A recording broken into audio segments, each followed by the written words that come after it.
Yep. You should be good. I'd like to call to order our regular meeting of the Board of Commissioners for Monday, September the 8th, and Ms. Cox is going to have us pray.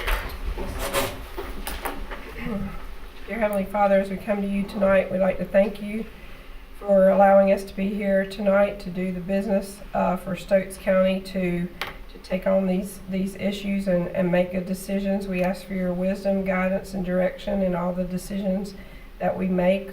We thank you for this beautiful day and this beautiful weather.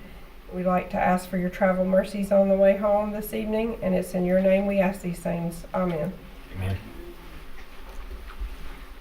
Pledge allegiance to the flag of the United States of America and to the republic for which it stands, one nation, under God, indivisible, with liberty and justice for all.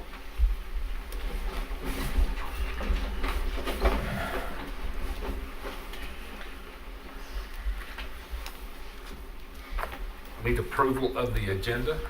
Just for clarification, we are removing the closed session, correct? Closed session is not going to happen today. Okay, so Make a motion we approve the agenda as amended. All in favor? Aye.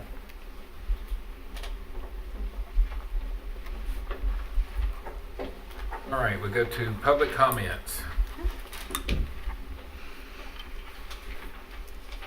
each speaker shall be allowed 4 minutes for public comments with the option to yield time to another speaker or add an optional minute depending on the number of speakers that have signed up while abiding by the 30-minute total time limit. All speakers shall maintain good decorum and show respect and good manners. Vulgar language, profanity, inappropriate gestures, insults, personal attacks, accusations, and inflammatory language is prohibited. The chairman of the board shall enforce these rules, and anyone not complying with these rules shall not be allowed to continue. At their discretion, members of the board may address items from public comments of the meeting during the commissioner comment period. First up, we have Jason Duncan.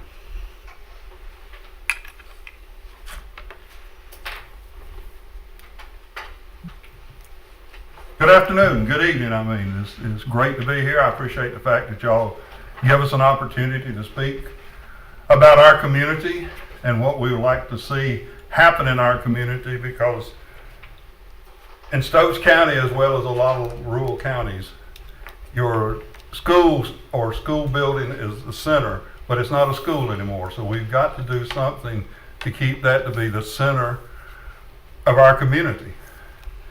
There's several things you could look at. One thing you need to remember, we've got the two largest private employers in that area. So anything you do to enhance the community, any way you do it to enhance community will help our growth in that community.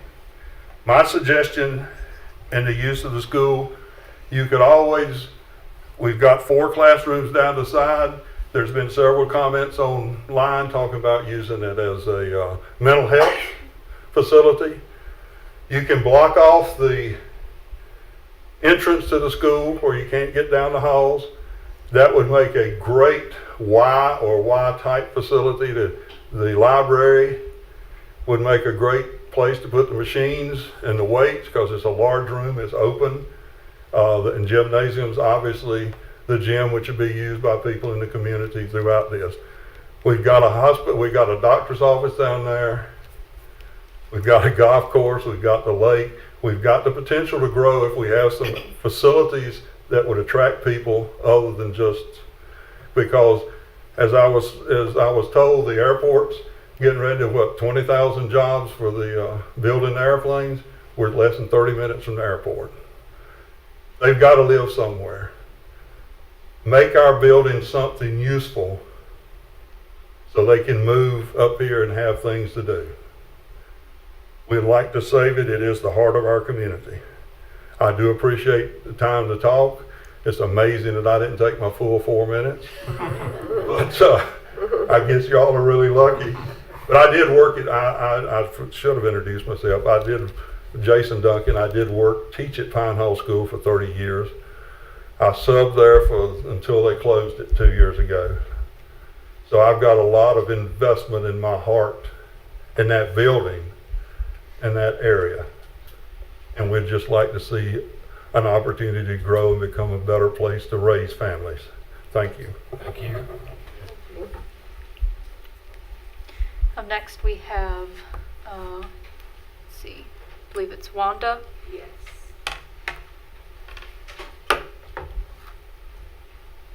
Don't start my time, that'd be bad. I won't start you. I yield the rest of my time to others. Good afternoon. My name is Wanda Tarleton. I live in Pine Hall. Have lived there almost all my life.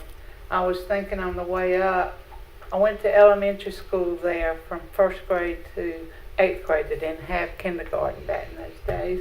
And I taught there for 39 years. Pine Hall is a subject that I'm very dear about. It hurts me. It hurts me to see the way it's looking right now on the outside of it, the grass.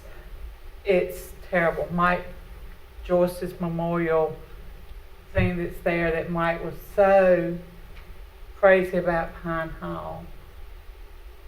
There's one question that I would really like to know. Taxes went up tremendously this year.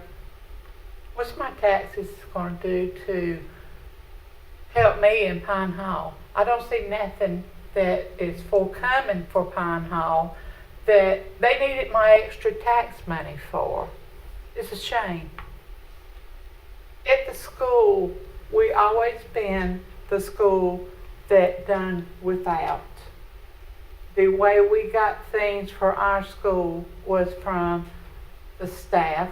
They bought a lot on their own. The PTA, the Pine Hall Ruletons, the fire department. They provided for, and the parents especially, they provided the things that we need that we never could get from the county. It always went somewhere else, or we got their leftovers. But yet our students thrived. They loved it. We loved our students. And yes, we got very close to our students. Still very close to our students. We've had doctors, lawyers, you name it, come out of the school there. We're very proud of each and every one of them, no matter what they've done in life.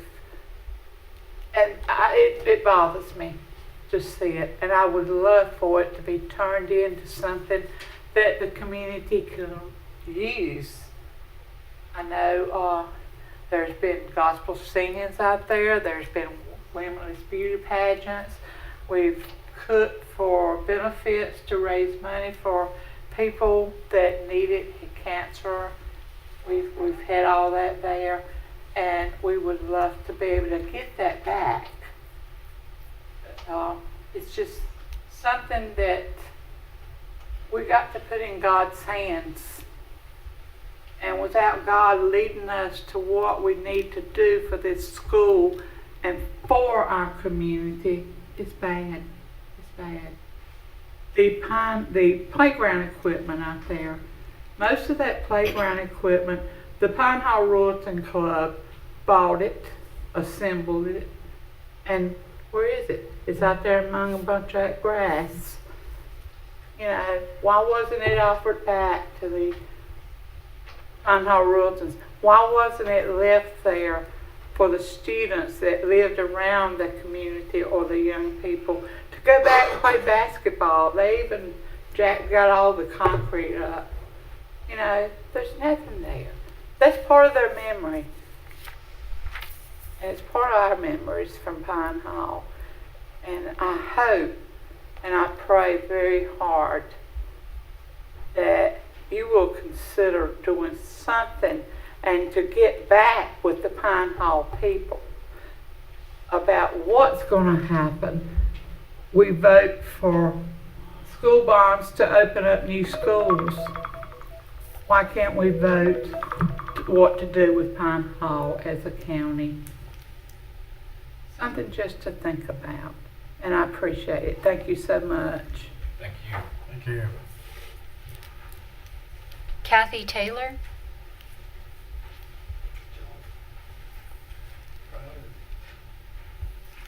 My name's Kathy Taylor. I live in Pine Hall. I have all my life. I actually graduated from the 8th grade at Pine Hall. All the teachers out there, we had some of the best teachers there's ever been. And I kind of agree with Jason about the school. I think it should be something like a Y, something for the community, for our young people, or to have somewhere to go. Or either have something to do with the kids that don't get to go to school out there now. Our kids have been separated. They have been moved to Lawsonville, to Warner Cove Elementary, to London School. If it has to be sold, please do not make it into a junkyard. Don't sell it to somebody that's going to turn it into something that's an eyesore. Have it to where that our kids can benefit from it.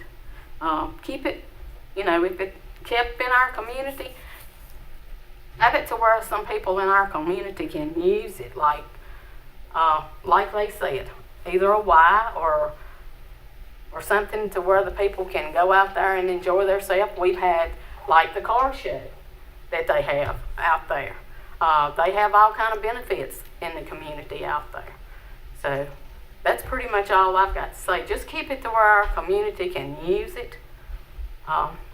If it has to be sold, like I said, use it for our kids. Don't carry it somewhere else or use the money for it. Like I said, for King schools. Everything seems like goes to that end, and I have nothing against King whatsoever. Their kids have a lot. But use it for our side of the county, please. Thank you. That's all of our public comments. Okay, now we'll go to the comments of the manager and commissioners, and I'll start with Brad. Thank you, Mr. Chair. I'm going to welcome everybody that came to tonight's meeting, and also those that are looking in on YouTube and the social media devices. Especially want to thank you all from Pine Hall coming down. I mean, personally, I think that I'd like to have a couple work sessions out in y'all's area where maybe a couple of different times to where more people, as they're getting off work, maybe they could come and give us their input. Some of the things that we got to keep in mind is we're not in a rush, at least I'm not, of trying to dispose of the property or do something. I think it needs to be well thought out, and I think we need to have a lot of input. But something that y'all can be thinking about, because we don't have to take the property from the Board of Education. They're just offering it to us. So if you had your druthers, would you rather deal with the Board of Education and trying to work something out with the school, or would you rather the Board of Commissioners deal with it? I'm not expecting an answer now. I'm just saying, it's just something that you all need to think about, because that's something we have to think about as a board. But in the long run, we do want to do what's best for y'all on that side of the county. That's all I got. Rick? Thank you, Mr. Chairman. I'd like to welcome everybody as well. I appreciate also the Pine Hall folks coming out. I suggested that we get with you guys at our last meeting as a first step. And I'll save the rest of my comments till we get to it on the agenda item reference to school. But I've been involved in this one time before with Francisco, so we'll get into some detailed discussions as we go about what we did there versus what we might do with you guys. And that's all I have, Mr. Chair. Sonia? Yeah, I'd like to thank everybody for being here and for the comments, and thank those of you from Pine Hall who took time to come up here and express your concerns and comments to us. And as Brad said, I think that the statutes have changed a little bit since Francis Code as far as the property automatically reverting back to the county, and that's not the case anymore. Doesn't automatically work that way, so we may or may not even be taking it off their hands. We don't know. That's why we were trying to get people's input as to what they would like to happen with it. So we just appreciate y'all expressing your ideas and concerns, and as Brad said, we're not in any big hurry to make this happen, so we've got time to discuss it and find the best possible solutions for the property.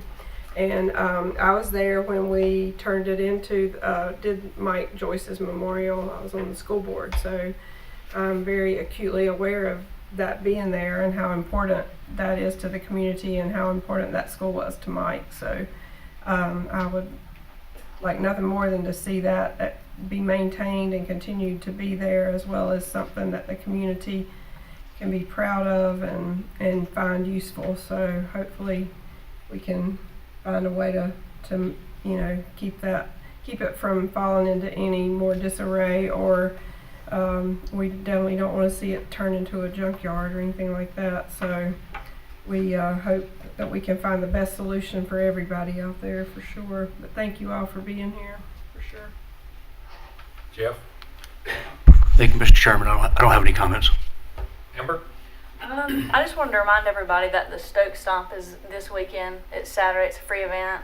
But I think it's the 51st one, if I'm not wrong about that. And it's held in downtown Danbury this year instead of at Moortalk Park because of the bridge construction. But that should be a good event.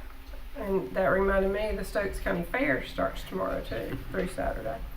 I don't think anybody's going to have nothing to do this weekend.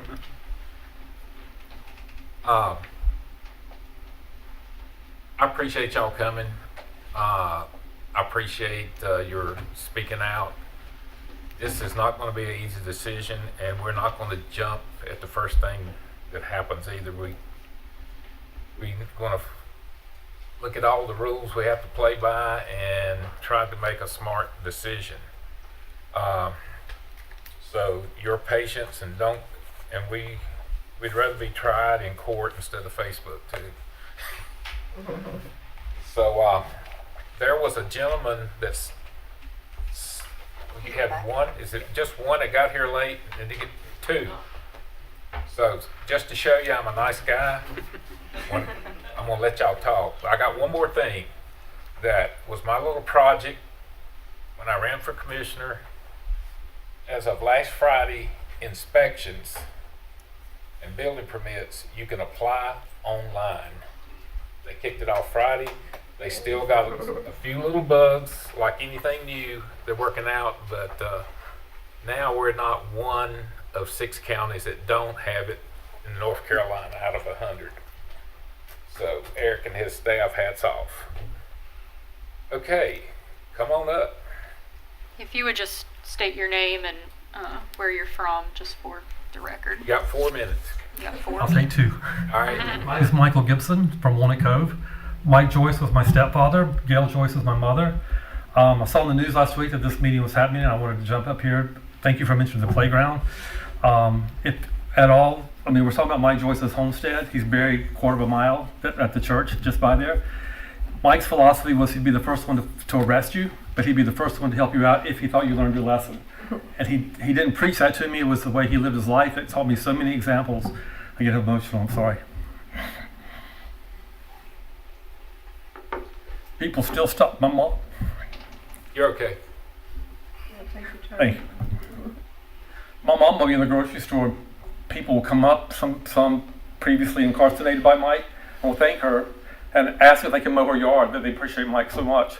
So to continue building, my recommendation of building his name that continues to help the people of the county. We've taken the school from the children, but let's help those children stay in the county as contributing people and not anybody that has to be incarcerated, or a building that can help people coming out of jails to build resumes, or therapy, drug people who are actually wanting help to get out of drugs, or an extension of the sheriff's department, a training center. It could be so many uses for this place, but in honor of my mom and Mike Joyce, my parents, it would be a great honor and his legacy. So thank you. Thanks for hearing me. Appreciate that.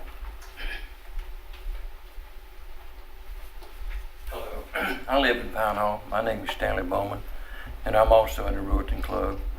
And I think a lot of the people from Pine Hall that's not here simply because they don't think it would do any good to come here and say anything.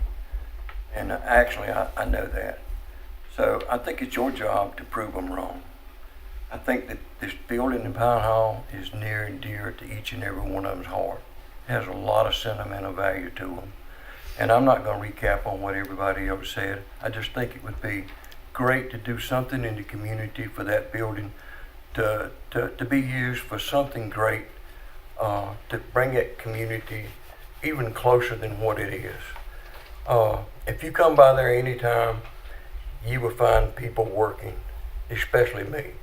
I mean, I go to that schoolhouse and I weed eat, I clean, I do up. I mean, I can't stand to see it in the shape it's in. You'll see other people doing the same thing. The playground, you know, it's heartbreaking to say the way it is. And the way this gentleman just spoke, you know, we want to see something done with that Mike Joyce memorial. We'd like to see it put somewhere in the way it is. But that building, you know, it's the heart of Pine Hall. And I really think it could be used for something. I don't know what it could be used for, but I really think it could be used something good for that community. And if that building goes away, you know, I don't know what Pine Hall will do other than the Ruetons. The Ruetons and the fire department, that's the only thing left other than that building. So, you know, I asked you to really think seriously about finding a use for that building in Pine Hall for every citizen in Pine Hall. Thank you. Thank you. Conflict of interest. Before going any further, does any board member have a conflict with any of the items on the agenda for today, or one that might be perceived as a conflict of interest? Okay. I need a motion on the consent agenda. Still approved. Second. All in favor? Aye. That brings us to the information agenda. Tammy, you're up. Make us feel good. Not so good news and maybe some good news. Okay. Last Friday we received an email from the state that we had been placed on the UAL, Unit Assistance list. I reached out to the folks who sent the email and received a call back from Ann Moore. She is part of the coaching team at the North Carolina Treasurer's Office. And she's been assigned to Stokes County. And I reached out to her because I wanted to find out what were the determining factors that put us on the list. And she basically said that every year they review all of the audits, and when they review the audits, they score them. Every county, every municipality has a potential of 45 points that don't really cause them to be on the list. But when you go over the 45 points, you get put on the list. And Stokes County got a 65. And then she proceeded to tell me the reasons why. And one of them was internal controls. Repeated delayed audits was a repeat for several years. That was one of the ones. Account reconciliations, subsidiary ledgers to the general ledger in a timely manner was a repeat. There was a budget violation in 2024. There was some statutory violations, not having a bonding for our finance officer. And then mileage reimbursement rate that was incorrect. And these were all 2024. There were 3 repeats. And when I went back to look, the repeats were more than 2 years. They were like 3 years back, and probably maybe even more. I didn't go further back. She also mentioned, and she said this didn't really factor in much, that we had fund balance that was used for operations in the last 5 years. It was really insignificant. That alone would not have even gotten us close. We got like 5 points for that. And then the other one was the water sewer fund in the negative slightly. Not, it's teetering. So I think they call it the quick ratio, is not favorable, but it's not horrible at this point. So those were the 3 different categories that they told us that why we got those points. She did say that if you're put on the list, the goal is to come off the list, obviously. but you usually will stay on it for one cycle. And the unfortunate thing about that is, by the time we do the audit and they review all the audits and determine who gets put on it, we're already at the end of another audit. So that's where we are now. If I have any positive feedback, it's that the current audit that we're in is going fantastic. We have completed the DSS portion. They're complete. We don't have anything outstanding at all with them. For the rest of the audit, we have roughly 87% of it is reported. We're looking at possibly starting drafting of the audit results next week. So we're in good shape this year. It's taken a lot of extra work and organization, but I think this year we're going to be on time, and possibly by September, by the end of not September, but by the end of October, which was the old goal, but the new goal is December. So as long as we get it in before December 31st, we won't be penalized for that. But that's the good news. We've shared thousands of files. We've had 2 on-site meetings, and we've had 2 planning meetings with our auditors, and everything's going well. The software has helped a lot. If I had to look back and pinpoint anything that might have pushed us into this listing, I would say the antiquated software and just lack of resources for human resources. We probably could use another hand in our department, because even though we realize efficiencies, the reporting has gone up. So it's like it's a up and down battle. And that's all I have. I'll be back in touch with her to schedule a visit. She requested 1 board member or more, but we can't have a quorum. And then the finance director, the county manager, and whoever else we want to be involved to meet with her. We'll be doing some coaching. She'll help us with some resources if we need them, and some guidance, and some classes that have to be taken. How often do they do this? They do it every year. Why didn't we get some last year? Maybe because there were less offenses. I'm not sure. She didn't say. Yeah, but if And some another of them year go of back 3 repeated years, some don't make problems. sense. And another year of those same 2 or 3 repeated Yeah. problems probably tipped us over the edge. Yeah, and that all stemmed from turnover. We had turnover since 22, 21? And retirements and Yeah. so I'm glad the new software is helping. Well, it's here. We're using it. Tammy, I think Ann did also share with you though that our financial health is okay. It wasn't a factor in this. Yeah, she said that was not a factor at all. Our financial health is fine. And we were strictly placed on that list based on audit results from internal controls. Your So she wanted department to still restrict- mad? Huh? Is your department still mad? They're not mad. It was a blow Yeah. right in the middle I of can having imagine. an on-site audit team here with us. So they're doing a great job, and every one of them is valuable. Can I ask a question? Tell me again how the audit cycle works. It seems like we're always in the middle of the audit. Yeah, it's like a different year every year. Yeah. That's pretty true. You finish one, you're starting the next one. Yeah.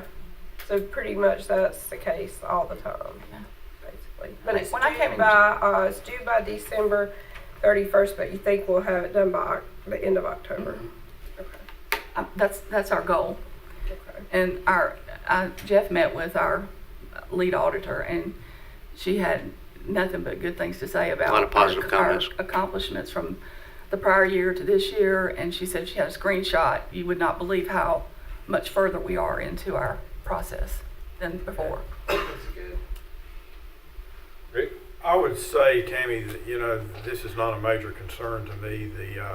When you figure that we've had the personnel turnover in finance that you mentioned, and then a new software program replacing the old one, all occurring at the same time, it'd be very easy for little things like this to happen. So I actually see kind of a positive in it, and that is the fact that it's going to give you some direct exposure to the LGC and get to know more folks down there. And as much as we have to deal with them on debt and a lot of stuff that's gonna happen in the future, it's probably like almost a net positive to engage with them so they know who you are and you know who they are and who to talk to and build relationships with them. And so I'm not the least bit concerned about it. Well, we're gonna turn it into These something are minor positive. kind of things, really. But, you know, the one thing I did tell the staff here, and I think they would verify that when I was county manager, is the most important thing to me is internal control. They mentioned that. Number one, I told them in staff meetings that over and over, we have to get internal controls right. And so if you guys will really focus on that, because that's where you get in so much trouble. Yeah. That's all I have, Mr. Chairman. Great. I think that it was in 23, I think, maybe even late 22. Help me out, Amber, a little bit, but you know, as we were in transition with, you know, the retirement of the finance director, and then the county manager resigned, and you were interim, and we were just kind of new coming onto the board, Keith and I. And then the County Commissioners Association reached out to you.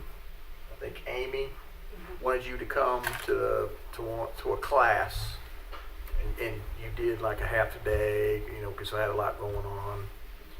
And one of the things, once they became involved, active, I mean, they were here daily for a lot, trying to help us sort things out. But one of the things that I remember that they said is that, you know, we did have an issue with internal controls, and that's one of the things that we tried to correct, you know, when we created, you know, that other position in the finance office.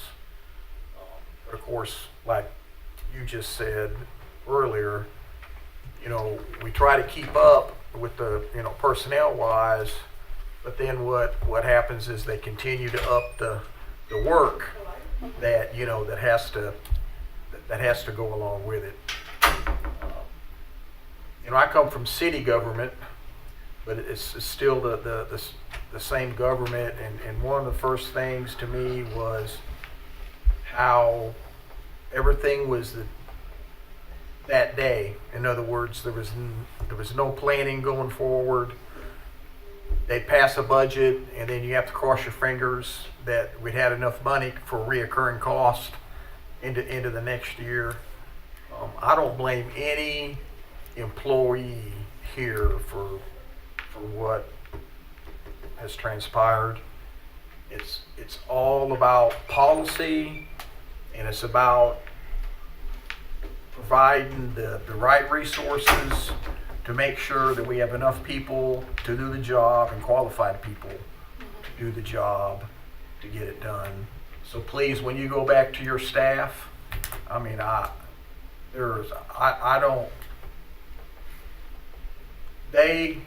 seen them work their butts off these past 3 years.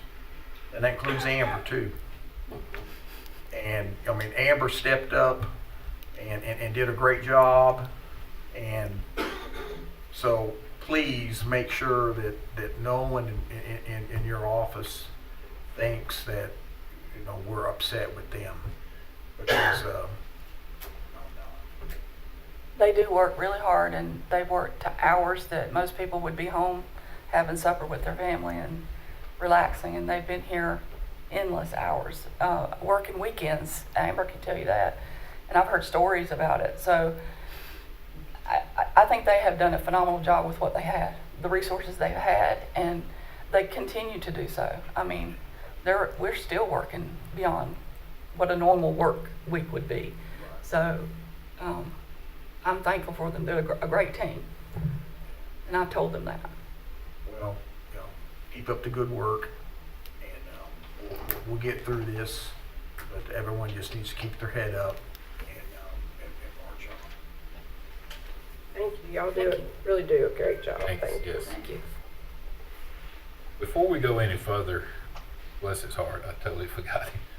Wayne Barcastle called me, and he is sick tonight. That's why his chair is empty, and I totally forgot about him. All right, next is our discussion agenda. There she is.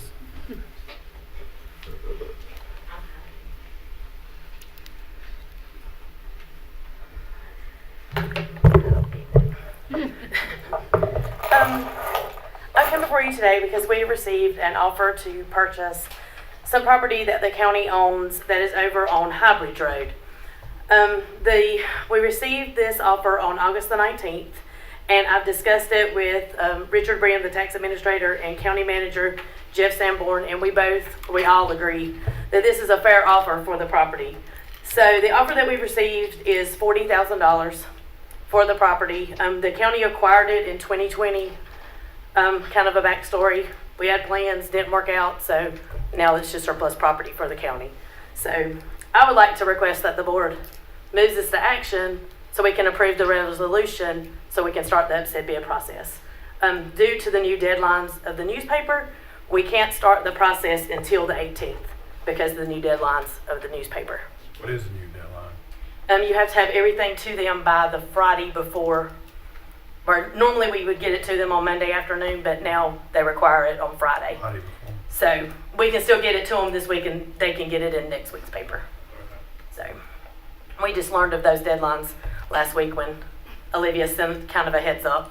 And Jennifer has looked over the resolution and she is good with it, if you all are good with it. Any more discussion? This is the Move it to action. land that's behind the fire department. Yes, directly in behind the fire department. We're gonna leave it at that. And I think just by looking at the GIS map and everything, the people that have made the offer actually are adjoining property owners. So I think that was one reason they were interested. Yeah, that makes sense, for sure. Yep, I'll make a motion, we move it to action. All in favor? Aye. I'll start the process once we get everything approved, and then I'll be back before you to let you know if anyone upset or anything. Thank you.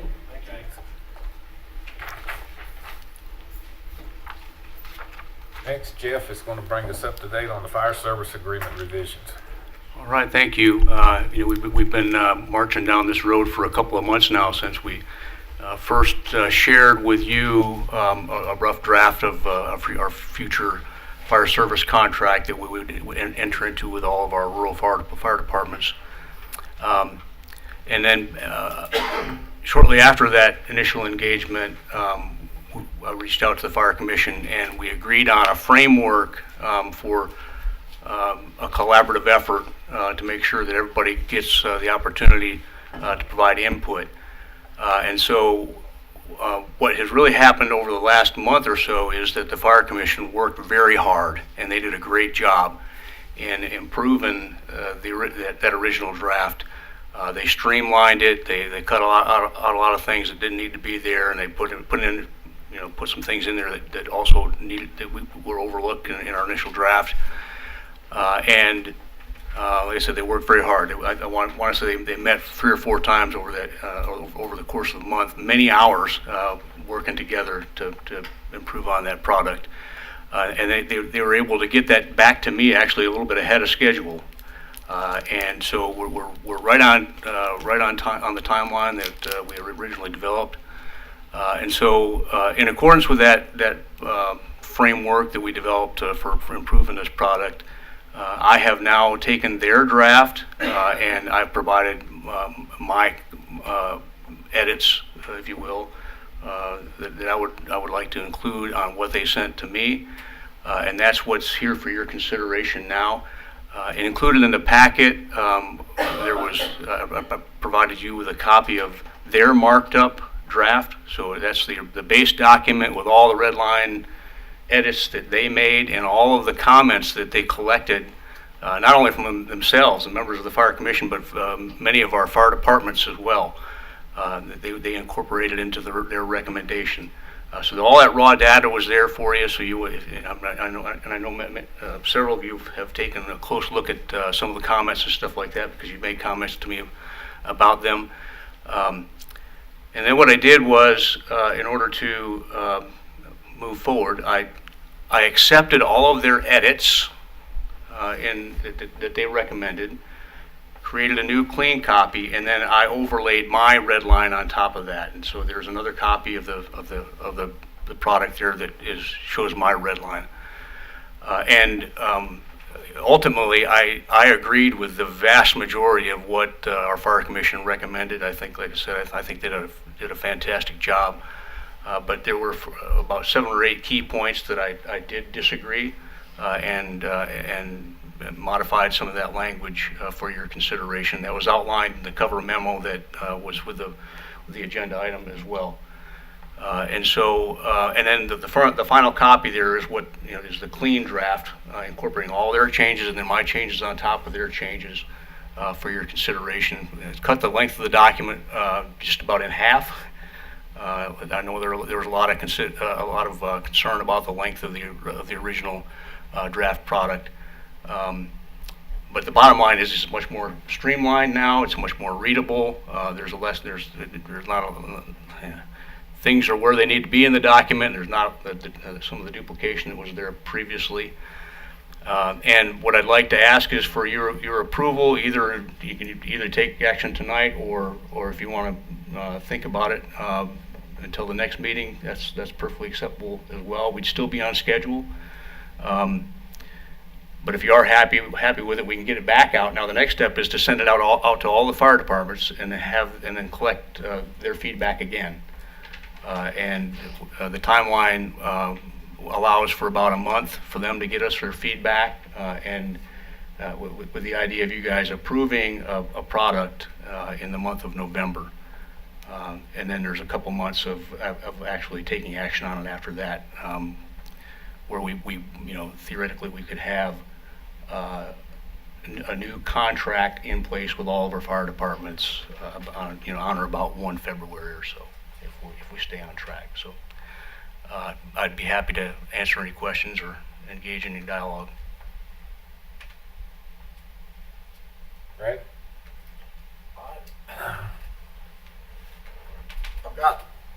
I've got some suggestions about, it gets a little confusing because, and I don't know any other way that you could do it, but I mean, it's just a lot of drafts, a lot of red lines, and then of course your final kind of recommendation. But do we want to discuss it at length tonight? Is that what we want to do, or I got about 5 minutes worth, maybe. I don't think we're going to move it to action tonight. I think. Well, no, but are I we think we do need to discuss it at length. I mean, if we're going to be ready to approve something by the next meeting on action. All we're approving sending it out. Well, I know, but I mean, we'll have to, I think there's going to be some changes we're going to want to make to the product before we send it out, right? Or no? Not necessarily, I don't think. Well, it depends on the input from us. Yeah, if you're going to want to make changes, then we have to settle on what those changes are. I sort of have the idea of waiting to see what the fire department say before I make my changes. But, I mean, if somebody there's nothing wrong with changing it before we send it out. I think there's a couple things on here that are probably deal breakers for the fire departments that we may already know, such as the political use. I think that's going to be a big sticking point. That my recommendation would be to go with what they want, because as long as it is available for any political party to use, and they're not just saying one party could use it, then I'm fine with it. Some communities have very limited meeting spaces and places to hold events, and I think it would be wrong to take that away from the communities to say it can't be used for a political event. If you can rent it out for a birthday party, you want to rent it out for a political event, I don't see any difference. But I don't think you could say it would have to be across the board fair to everybody if they're going to do that. And how do you I ensure add that? something to that? I agree with you, except somebody needs a little control to approve who meets, or are you going to have Well, I would I mean, think you that. could have a group come in there that you didn't want in the county must listen to the Well, fire department. that could be true, but don't they have their own board of directors that would have some say about that? I mean, I would be okay with leaving it up to their board of directors to decide. When I was county manager, this issue came up, and the context of it then was, we were getting complaints because people were paying tax money, and the fire departments would not let them use the space for anything. They were just locking it down, basically. And so, I don't know how that all got resolved. I haven't seen a whole lot of, I don't think there's been a whole lot of change since that discussion happened. I don't think they allow just anybody to come in and meet there. So I think the larger issue is a standard policy across all the fire departments. If they get tax money, do we want them to let outside meetings occur in there, or do we not? And if we do, then political has no more clout than anybody else, as far as I'm concerned. I mean, you definitely would have to let any political meeting, not just one or two, or the two parties basically. But then what are you going to do about what do we need to do about meeting in general and making that space available to the public, given that it is funded with taxpayer money partially. So I think that's kind of the bigger issue than just the political parties. Right. I don't have a clear opinion on myself. That's why I want to hear what they had to say about it. Well, when you're saying that, you're not talking about using it for voting, polling. That's not even what you're talking about. That's not political, that's part of our process. Right. I got you. Well, I would defer back to letting their boards of directors have more say over that, but at the same time, I see what you're saying, Rick, about them not allowing anybody to use. Yeah, non-standardized across the county, I don't think it's going to be too well received, because you got taxpayers here in this segment that are getting to use their fire department, and taxpayers here that are not. So if you let each individual one decide, I'm not sure that'd be too well received. I mean, I don't really have a strong opinion one way or the other. I mean, it kind of seems logical to me that if taxpayers fund the thing, then we ought to get the maximum benefit out of it for the community. If you can use it for more than just fire, that's good, but then you can't, as a fire department, it's not like a meeting hall, it's a place where operations are going on and all that kind of stuff that cannot be interfered with by outside meetings. And so my point was going to be that's one of the three things I wrote down that we have to resolve is what kind of policy that we want to try to ask them to have, and then see what their thoughts are on it. As an addendum to the contract, like a facilities use policy or something? Yeah, possibly that would be one way to do it, I think. That could work.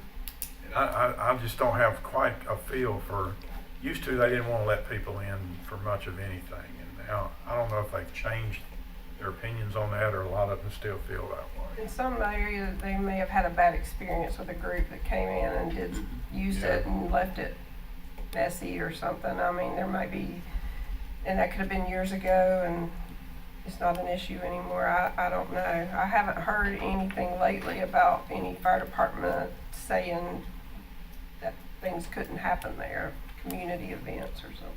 The other thing I guess you would have to ask also is, can they charge rent for it if they let people use it? They may or may not. I know, I like, don't know what would groups that use Sartown make a donation. They don't charge them. I don't think that they do make a donation for using it. So, I don't know. Well, that's going to be. That was just one of the things that I think is going to be a sticking point, and I'll just throw this out there since we're discussing it. And another area is probably going to be I think I've scrolled past it, but the design and approving the design and build process of new fire departments. That's something they're gonna balk at, I feel like. It was I thought it was an odd inclusion by the fire commissioner because that language is not in the current contract. In other words, they don't have that authority now. Not directly anyway. Right, Yeah. and we were talking just in general conversation about that earlier, because I don't know the history. We were talking about the last fire department that we even knew that was built in Stokes and how the design build process went with it, and I don't think any of us are really aware of how the process has been Right. working. I'm not saying what you've got in here is wrong, I'm just saying, Yeah, I guess my concern is that until you know what the requirement is in terms of this is the building that's needed, how do you know how much money to put toward it? I'm not sure that wouldn't be an internal control issue even, of putting taxpayer funding out Yeah. and not having the right level of controls on what's being done with it. Right. I'm assuming that the fire commission must have had a lot of the controls in the past. Because I don't know that, and I don't know because none of us Yeah. were on the commission. And yet, they made a recommendation to cede all that control to the fire department, if that's the case. Yeah, I'm not comfortable with that. no, I gotcha. Yeah, I'd seriously look at internal control, make sure it's not an internal control. Yeah. Just let it go and not Yeah. pay attention to it. You got more, Sonia? No, I think that's the only two things I wrote down so far. Go ahead, y'all. The couple of things I wrote down was that political thing, our use of the space, and I think we just need more opinions and figure out what makes the most sense to do there. I don't know what other counties are doing either. That might be worth checking out. Yeah. And then I had a question. Did that contract now set up where we will have a single auditor do all the departments? It is. Are they good with that? Do you know or not? The direct feedback that I've had from a few of the fire department leadership folks has been positive. They like it, but I've also heard some comments where people were concerned about it. So I don't know that there's a uniform Just wait and see opinion. on that. Yeah. I mean, that's something we talked about for when I was county manager, trying to do that. And Yeah.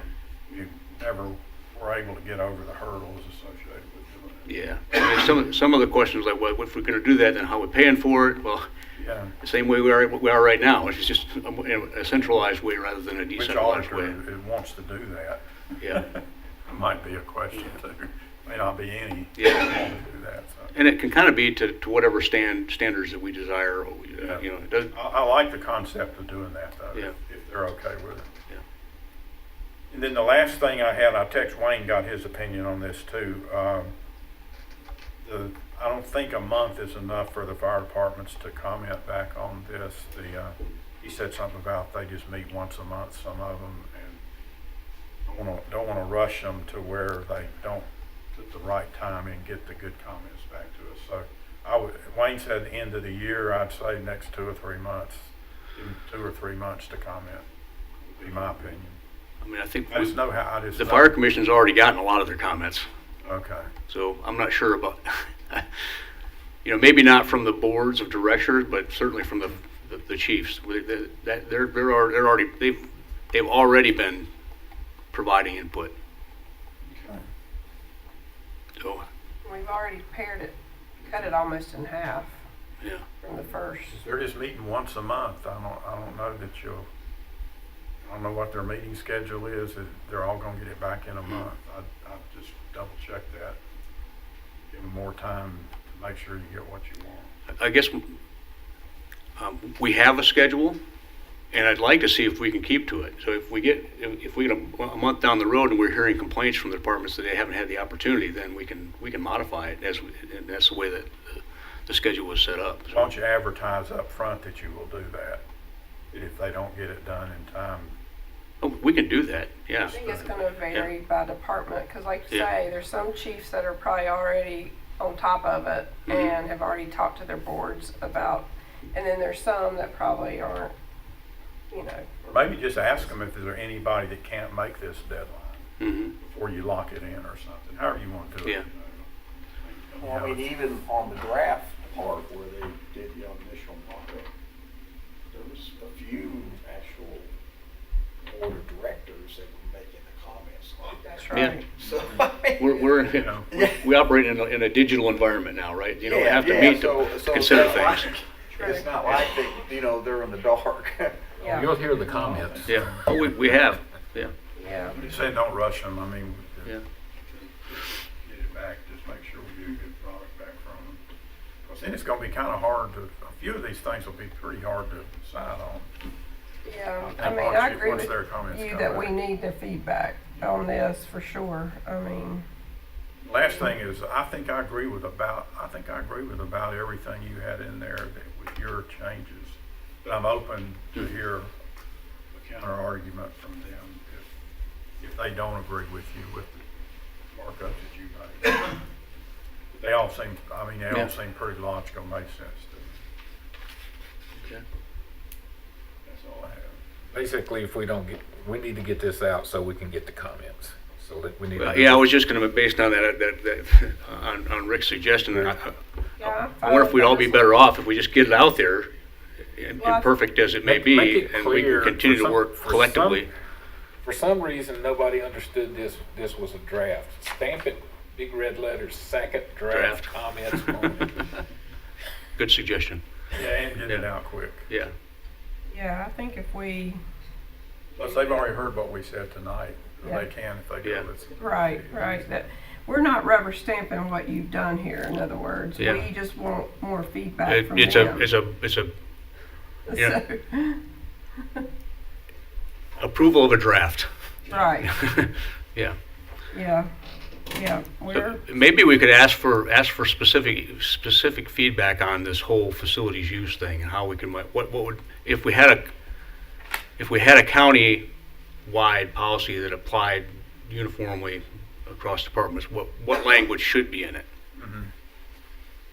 Yeah, that's one for sure you want all their feedback on, so Mm-hmm. we can meld it together and figure out. I think their answer is going to be, don't tell us what to do. All right, so we're moving this to action. Well, can I? Oh, yeah, okay, Yeah. I'm sorry. You had some more too. I got diverted. I just wanted to make sure we were going to go in depth. So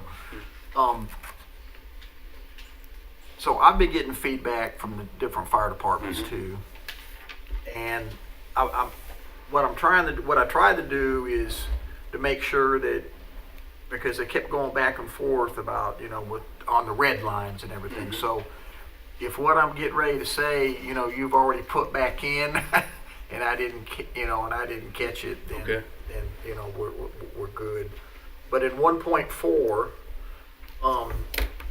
it says in districts where the fire department offer non-suppression services needs to be left in.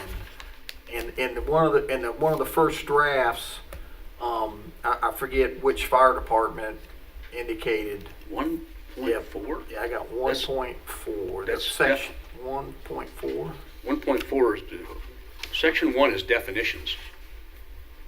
And I copied. I kept going back and forth, but it's in the section where we're talking about certain fire departments not providing services for certain things. And then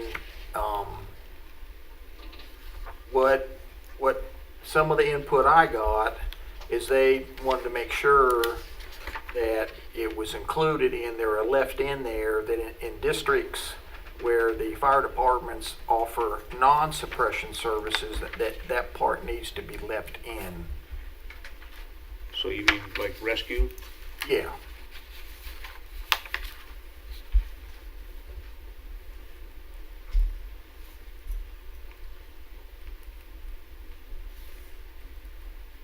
It means non-fire suppression services. Not fire departments. Yeah. Pilot rescue? Right. Yeah. Yeah. Or would it be better, or would we be better to tailor that contract based on their unique circumstances? I don't know, I'd have to go back and look at it. Maybe, I don't recall that specific language. Yeah, so. just make it, and I can go back and pull everything up again and find where I extracted it from. Yeah. And, and we can work on that.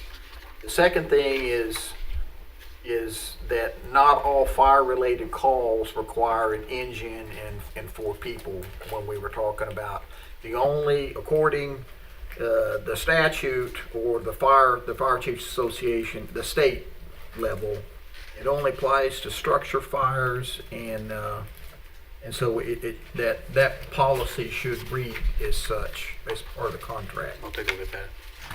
And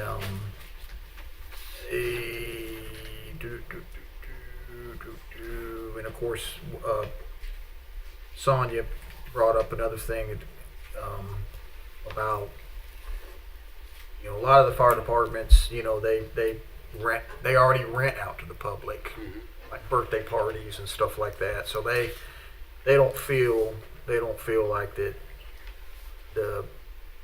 As long as it's open to everybody, it's not, just like what Sonia said. They would like to leave that taken out. They want to be able to rent. This is on the section where we were talking about the fire marshals, some of their authorities and reporting. And so a couple departments said that the fire chief, either a paid or volunteer, has the authority to determine causes of a fire. However, in the event of injury or death, then the SBI should be involved. The fire chief has the authority to request them.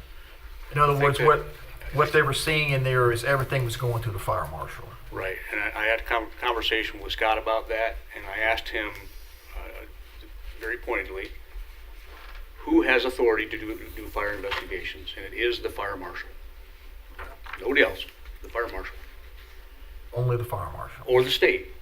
Okay. So within our responsible area, everything outside the municipal limits within our county, the fire marshal is the only authorized person to do a fire investigation. Okay. That's according to Scott. Okay. But just double check. I did. Okay, and it's correct, right? Well, who would you like me to double check with? Okay. Probably the state. Right. I do have a professional on staff. The state fire marshal's office. Okay, well, we can talk about that. And I got like a couple more here.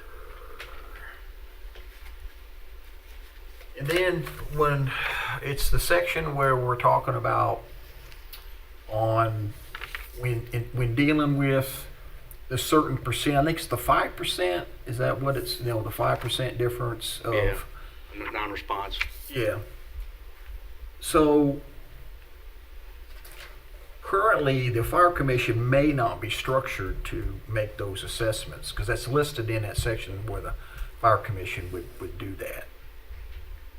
And so that's one of the things that I talked about when we first were kind of going through, is saying, hey, when I'd asked, Chief Robertson to, hey, maybe get the fire commission working on if we need to restructure stuff. Mm-hmm. But he wanted to wait until everything got done. So currently, if that comes into play, and we agree to the contract as that stands right there, well, I mean, right now the fire commission is not set up to make those assessments. It is indirectly. First, I would say that those non-responses are fairly rare right now. Matter of fact, we've heard some feedback from some departments that maybe we should lower that threshold. And then the second thing I'd add is a reminder that we have our fire marshal that sits in that organization as well, and he has access to all the data. So I think it's pretty easy. I think that our fire commission will have a sense for when they need to dig for the data, right? Because it doesn't happen that often to begin with. And when they do need the data, our fire marshal can provide it. So is the fire commission, I mean, are they granted, or is that part of their current, like, job description to do that? I mean, to do Yeah. work like that? I mean, basically, to my knowledge, it's the fire commission is basically dealing with money, budgetary. So let me just paint a picture. If the question came up, the fire commission could ask for the report from our fire marshal, and our fire marshal could bring to the next meeting the data that supports the decision.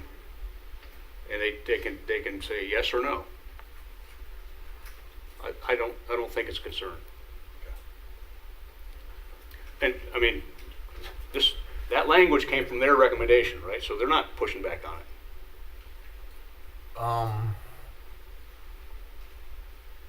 I don't know if every single board member on the fire commission. I mean, I think Okay, but remember, is we got the consensus of the board, right?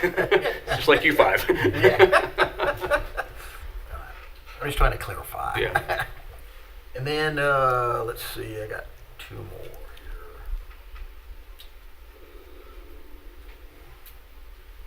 So in the terms of, and I saw it in quite a few comments were on about how we recommend the county be a lien holder on their insurance policy. No, on properties. On property. Yeah. On property. So, I mean, are we, good legally? I mean, is that something that, Sure. that is it's a standard? It's a legal document, so Practice. they're agreeing in their contract. They would be agreeing in their contract to do that, and the contract that's legally enforceable. Yes. That's one of the things that Nick was, Yeah. let me back up for a second. Jeff and Nick at our office have been going back and forth just on a couple of potential things that I think you had raised a concern about. Not like a major concern, but just to have tightened up by the time that we get this final version adopted.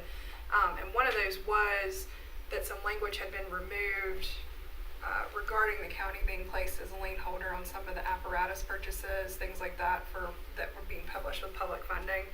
So I don't think that's an issue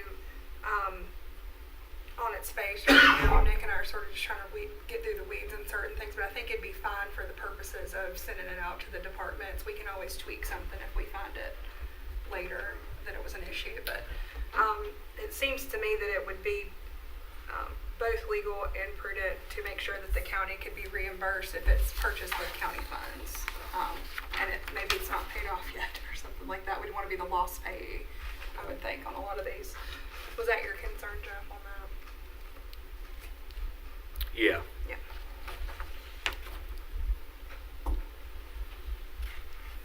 And then the last thing I have is if a merger would take place, like if a fire department was unable to meet the contractual obligations.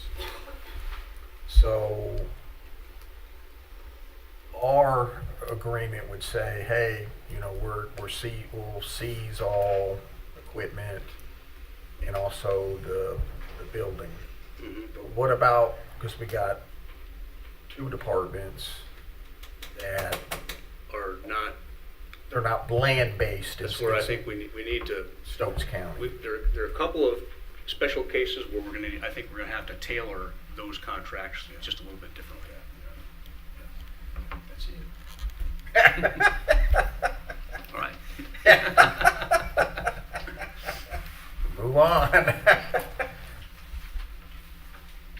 think I'm fine with sending this out as long as they understand we're not not the final approving it's not a final draft. That's it's the just key. a second draft that we know there's some things that are going to be sticking points with them, but we want their feedback, because we can sit up here all day, like you say, and talk about it, but without their direct feedback from chiefs, from board of directors, from And I think we have to know that we're not going to get 100% agreement across all these departments and everything in this contract. We're going to have to key in on the common things we're hearing back from departments.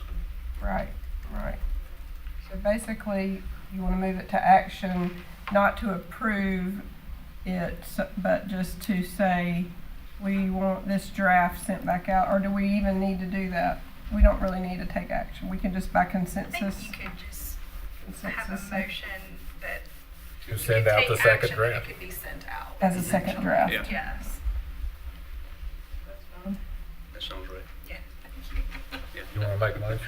Yeah, I can make a motion that we send this back out to the department, send to the fire commission to look at for as a second draft to get more feedback. Second. All in favor? Discussion. What? I want to add. I thought we just discussed it. No, We can discuss it all night. Y'all, you get a chance to discuss on the vote. I just wanted to clarify, like you said, one more time, that we hadn't made any decisions Right. on this period Right. until we hear from them. Right. That's the reason we're asking for their feedback, Yeah. so that we can incorporate it into our decision process. Right. So- That's got to be reiterated. You for must sure. not think that we've decided anything. You say, Graham. Now I'm ready. Okay. Do what, you wanna redo your motion? I got it. Yeah. You got it? Got it. You got it? All right, all in favor? Aye. Okay, who's taking lead on the Pine Hall Elementary School? I'll start it, Tony, too, but then I'll come back for a second. Can I start it? Cause I got questions. Yeah, if you want to. Start it. Jennifer, what are our options legally now? Okay, I'll give you two. You can buy it or not buy it, basically, as far as the school is concerned. The county simply has a first right of refusal on this property, meaning that if we don't exercise it, then the school board could go to their next processes and procedures as far as disposing of that property. So the first thing that needs to be determined is, does the county want to take possession of it? And I think that's going to be more what your discussion is tailored to, is what would the county do with it were it to be obtained by the county. Does that sound correct, all of you, as far as what you want to be discussing? So does that answer your question? Kinda. Okay. Are we to move it on down the road as far as do you take bids or do you determine a price? Can we select who we sell it to so they don't turn into a junkyard? You can't. So the answer to that, I would kind of go back to what was done with the Francisco property, which is where That example. it is that example, but it's the most recent one where there was we obtained the property from the school board, then there was an economic incentive agreement done with the proposed purchaser. So if there is someone in mind, you can certainly do that, but I think it does qualify for the public type sales as well. Like, I think that you would have to allow for the local competitive bid. government procedures, yes, on that, exactly. So, Do we not change zoning on it to where it cannot turn into a cluttered mess? well, that's a On that question property I owner? haven't looked at that yet. On Cars ours. and stuff. Yeah, I'd have to look and see what it's zoned right now.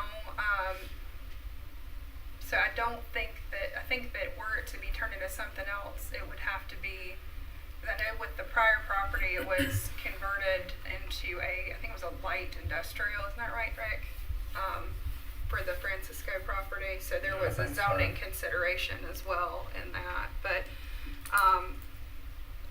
it just really depends on what you want to do with it. If it were to be converted into something like, a YMCA or something like that, that was one of the suggestions I heard from public comments. I'm not saying anybody has said that up here, but, we would have to look at what the appropriate zoning for that would be. So I think, just to clarify, my advice on it's going to sort of depend on what you all are thinking in terms of your wishes and what you want me to look at on this property. Somebody else can talk. My first concern is, not concern, but my first question is gonna be, does the Pine Hall community want this board to handle it or the school board? Assuming, just for purpose of discussion, that they want us to do it, then could we then buy it from the school system for $1? We can. Okay, so if we did that, then we're sole owners of it. Correct. And what we do with it would not require any further collaboration with the school board, correct? That's right. Okay. Unless the sale agreement stipulated some. I wouldn't do a sale agreement that it stipulated. Yeah. No, exactly. It's not gonna be a joint effort, it's gonna be either Yeah. them or us, the way I look at it. And they might, as a result, they might not sell it for $1. And that'd be fine, you know, if that's what they wanna do. I Right. mean, but they have that prerogative, right? Right. Correct. But if they want us to handle it, then they're gonna have to, you know, give us the authority to do it and not with being interfered with at every step of the way. Right. Because it's very difficult. So I think we gotta somehow get an answer out of the Pine Hall community on who they want to do it, them or us. So given that that's done, okay, and say hypothetically they want us to do it, okay, we've done this once before with Francisco, and I was county manager then. I didn't have anything to do with the final decision. I think we initially were going to just sell it. And then the community came up just like you guys tonight, just exactly. Same size group and everything, and they said, we don't want you to sell it, we want to do something else with it to make our community better. I mean, it's just the exact same conversation. And then the next thing you'll say, I want a rec center in it, I want this in it, and how much money can the county spend? I know all these questions already. So, so my point of talking about that is that we have a precedent we've set with Francisco. So they're going to be watching to see what we do with you guys in Pine Hall. So that to make sure that you get treated evenly just like they did or fairly, and that you don't get more than they did or you don't get less than they did or whatever. So I think our goal is we've got to follow that precedent to make sure that we treat each one of these school closings that we handle, we have to treat them all the same equally. So given that, what happened back with Francisco was the big concern from the group that night, what I remember, is they didn't want it sold on the auction block and turned into a hay barn. And that's what they were concerned that would happen, that it would, you know, just be a storage facility or it would get run down, or it would be an eyesore, like somebody said tonight, or it would just be go to the high bidder and the community have no say-so or no control in what it would be used for. So they convinced the commissioners at the time, I forget which group it was, but I know Jimmy Walker, I remember, was a real key player in making it happen, what did up there. We met with them for almost a year, or maybe more than a year. The staff did, and I was part of the staff at that time. So we had weekly meetings for a while or bi-weekly meetings with community members they actually really got organized and formed a group. Horace's group, what's the name of it? Our communities. Yeah, our communities of Northwest Stokes or whatever. So I think they even got to be a nonprofit, didn't they? They are. Yep. So they really took this serious, got to be a nonprofit. We met with them for, I don't know how many meetings, for a year or more, to try to just get very creative and turn it into something that would be, that the community would be happy with. And what we ended up with was basically a grant program. And all the details of this are often misrepresented by political foes. But if you go back and read the details of it, it was like a grant where we granted it to an individual who was then required to spend, I think, about $500,000 in fixing up the building. And then there was also a requirement that he employ so many people for so many full-time hours for so many years or months or something. And then if he did all of that, then he would get the building.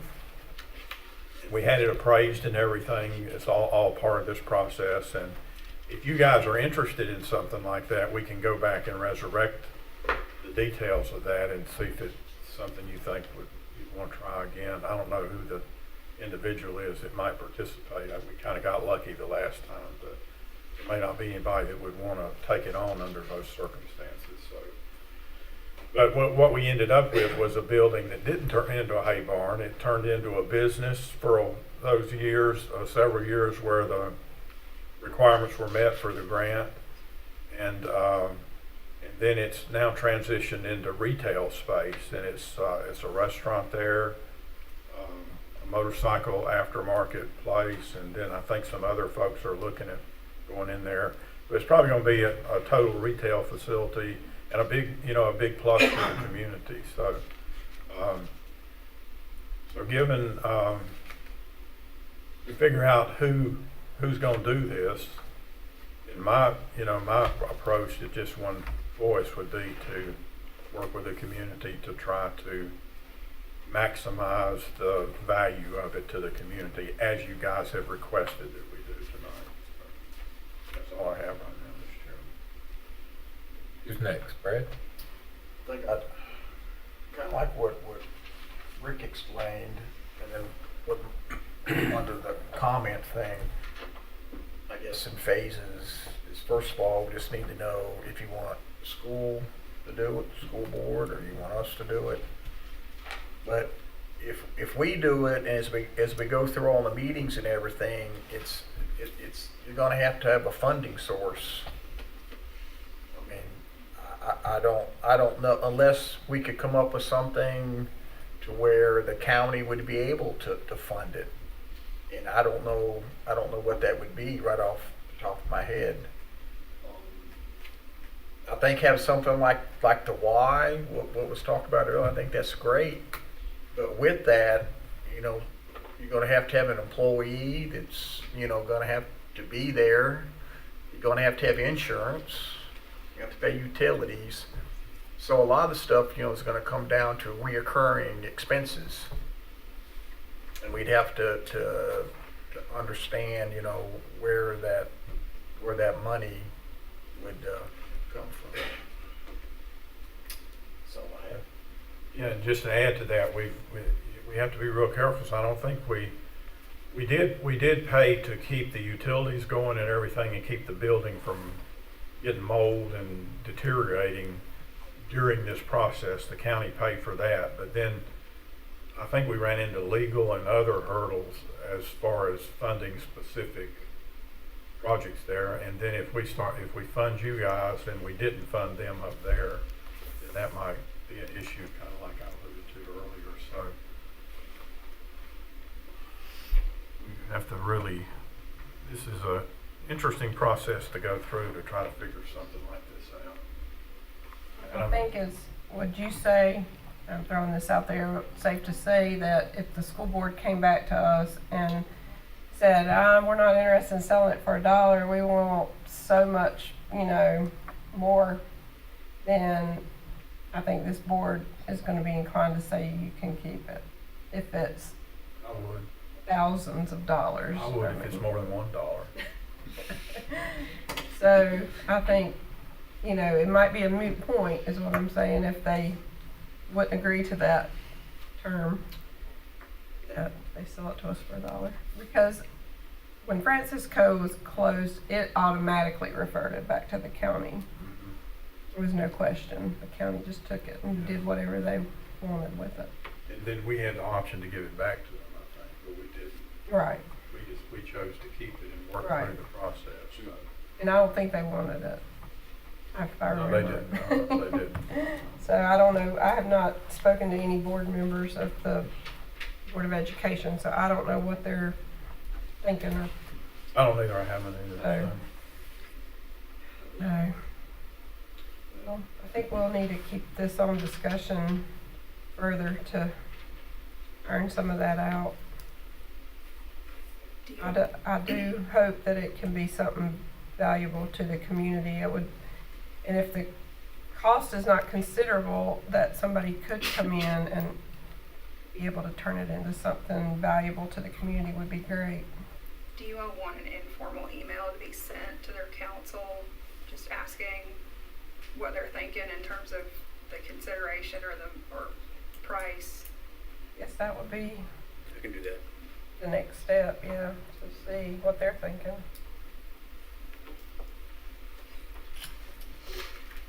Do that and we'll see. We need to, we need to get an answer out of the Pine Hall folks about what their preference is too, and I don't know if you guys are gonna organize into something, Jason, that.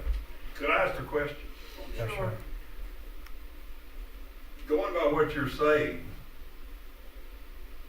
you don't know whether you could buy it from the school board or not, so Not yet.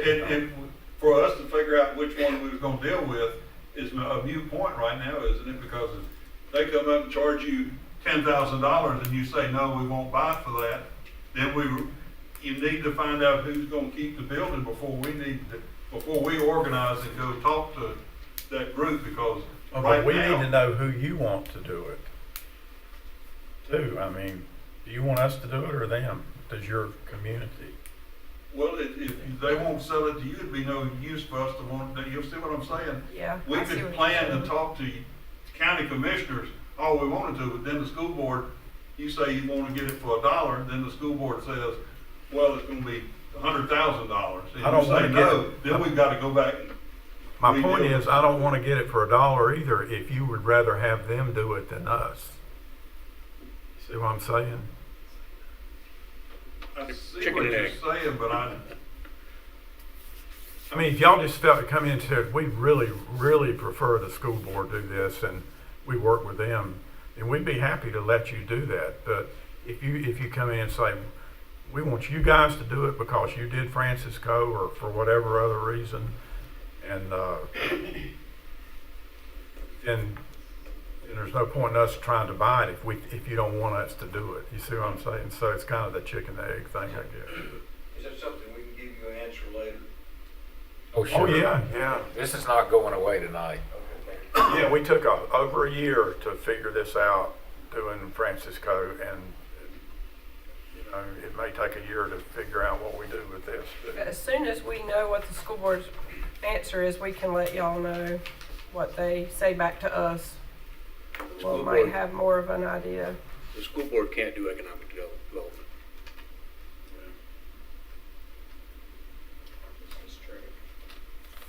So you're saying there could be a possibility of some type of economic development grant that we could get? Yeah, we'll have to like- engage Tory about, what, Right. What?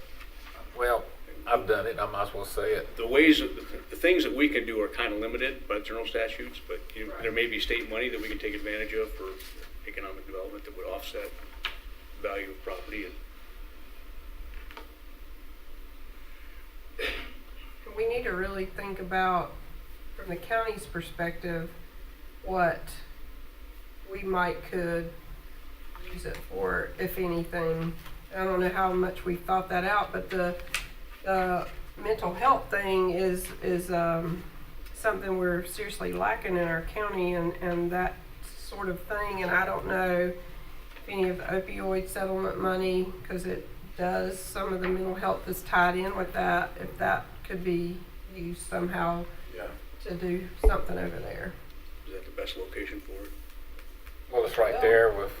It's growing. We have over all of there. these aging facilities that we're having trouble Yeah, funding the upkeep on as it is.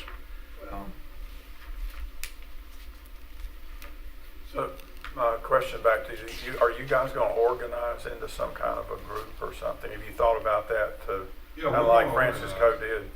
We will You don't have to be a nonprofit, but something that we can get like a single spokesperson speaking for the group that tells us what you wanna do. Is that what you're thinking about doing? Yeah, we'll work on that. And I guess we can ask the school board this question, sell it for $1? Do What's you the wanna range just- of possibilities here, right? And from what you just said, they may not have many options other than just selling it, right? Is that kind of your opinion? I think that's true, yeah. So that might answer the question of who you guys want to do it. we'll send that letter and then we'll know more information about how to proceed. I think I have a gut feel that, this is the last thing I'll say unless somebody asks me a question. No, I do have a couple of questions for you guys though too.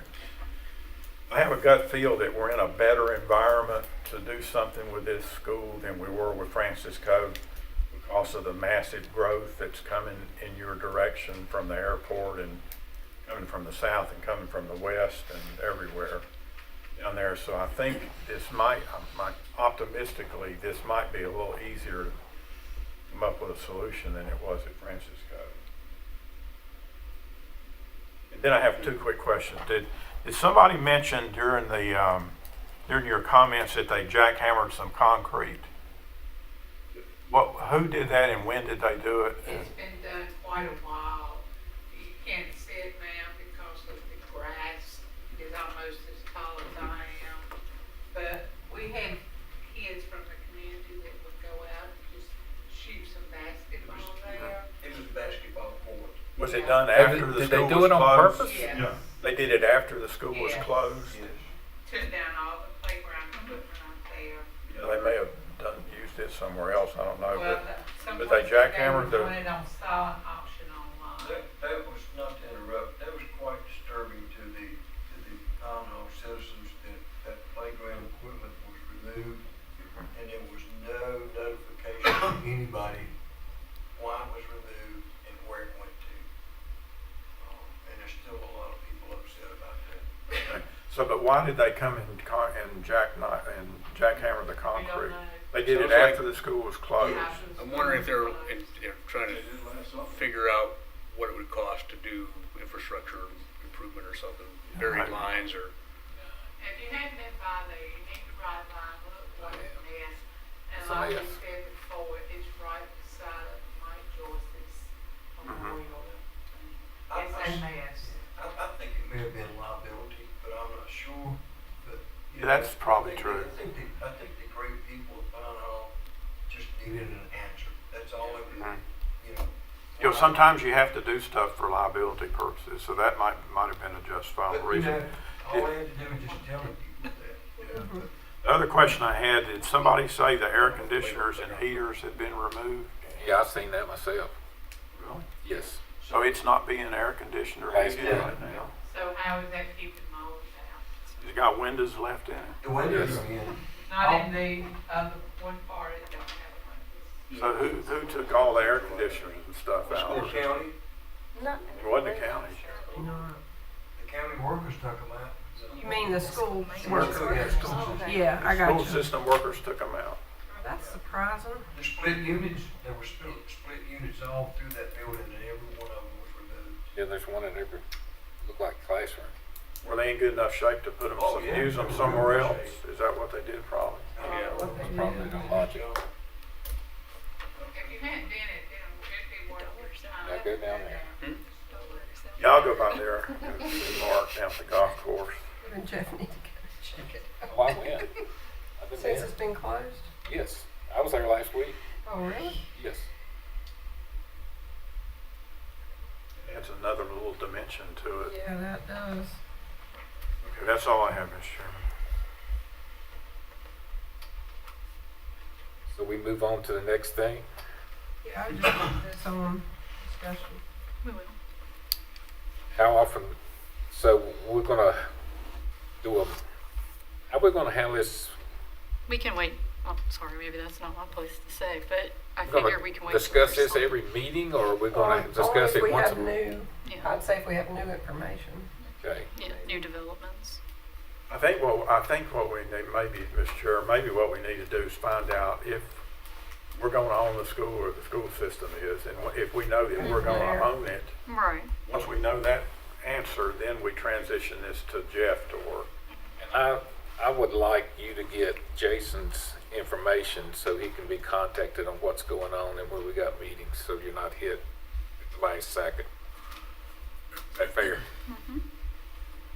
Yeah, if we take ownership of it, then the way we did it before is I was county manager and I had a little team of folks that met with the group from Francisco as often as we needed to I assume we'll do something similar to that again. Take it with you. That's fair. And that way it wouldn't be in every commissioner meeting. Right. Thank y'all again for coming. Thank you for having me. All right, next is the request to consider a Sunday brunch ordinance, Amber Brown. Thank you. So I'll just start off by saying in 2017, the General Assembly passed what's commonly known now as the brunch bill, which amended a statute that was already in place, and it authorized cities and counties to extend the sale of alcoholic beverages from 12 o'clock on Sundays to 10 o'clock. So we've had a local restaurant owner, local business owner, to request the board just entertaining passing an ordinance that would extend this extra 2 hours. And I think I attached the letter that you can see where he explained the reasons why. But this would only pertain to the county, and it would not pertain to any of the municipal boundaries, because King and Walnut Cove would have to pass their own.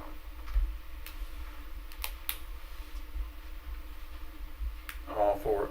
I'm all for it. I don't have a problem with it.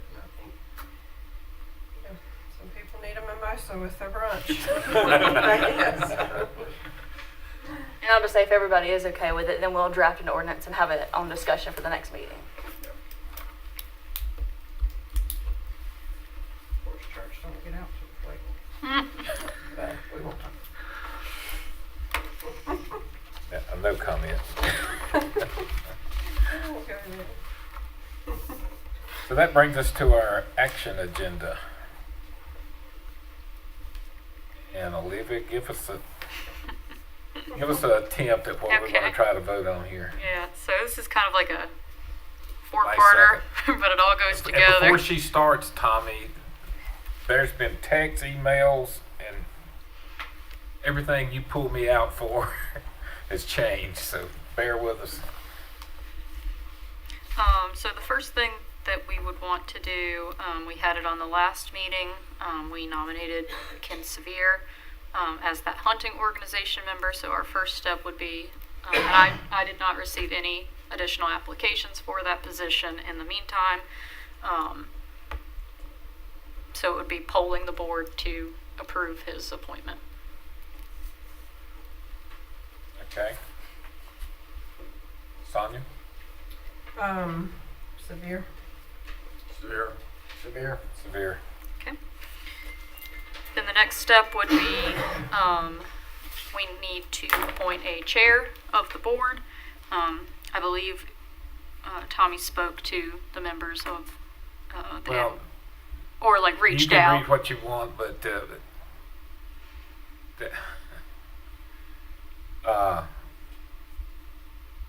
you want to go with the chair, Brad? So, let me, I'd like to nominate Sherry Smith. Okay. However, I still want to do that, but I want to try to find a way, because she's going to be incapacitated a little bit with a medical issue for a period of time. And I know that under the bylaws, if I read it right, is that once the chair is selected by the board of commissioners, then the group itself selects the vice chair. Am I right with that? I'm looking right now.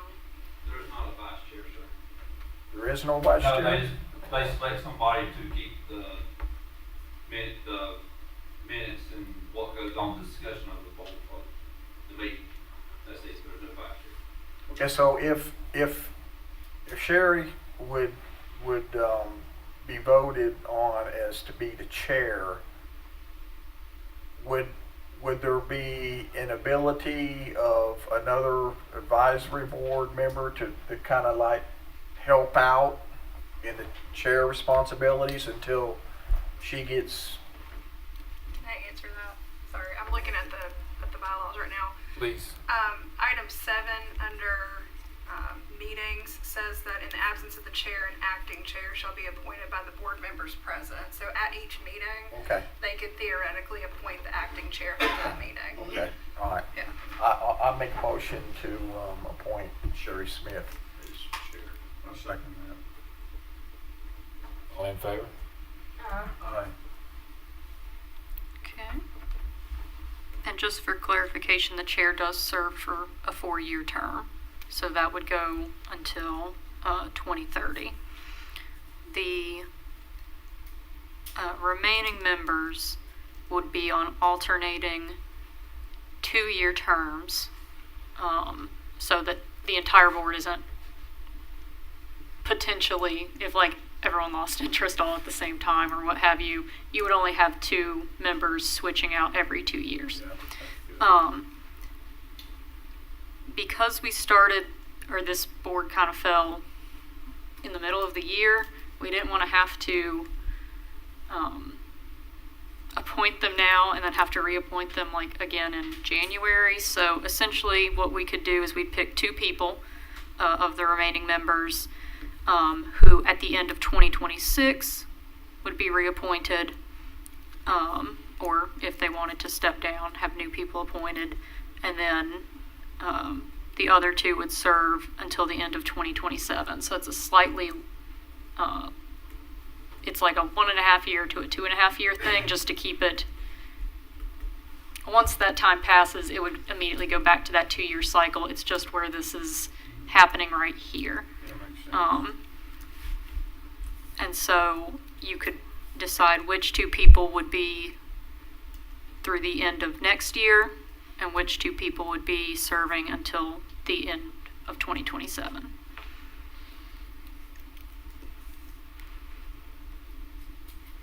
What are the names of the other 4? So we have Ken Sevier, I believe Gerald Conrad, Shannon Shaver, and Ellen Perrick. I can have Ellen on that longer term Okay. as one of the 2. I don't have a preference on the other ones. Put Ken as the short term, Okay. because he's getting old like me. I know him very well. At least 2 more to sort out. Well, that, yeah. Who was the other one? It was Ken, Shannon, Ellen, and Clifford. Gerald Gerald. Conrad. So Gerald or Shannon, one needs to be on the short and long. His last name was Conrad. That's where you got that from. What? His last name was Conrad. That's where you got the nickname. Clifford. Yeah. And my granddaughter makes me watch Clifford on it.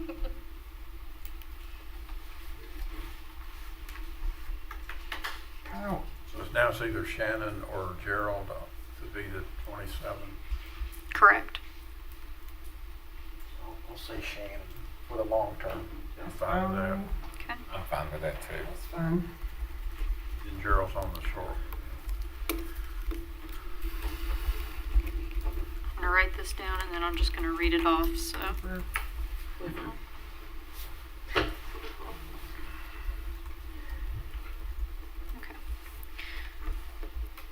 So we have Sherry Smith as the chair. For the longer term appointment, we have Ellen Perrick and Shannon Shaver. And then for the slightly shorter term, we have Gerald Conrad and Ken Sevier. Does that sound correct? Yep. Correct. All right. That was all of that one. Done good. Thank you. What's our next action? Our next action item was the offer to purchase rural property that Glenda presented, so that we could get started on the upset bid process. Do I hear a motion? Motion to approve. Second. All in favor? Aye.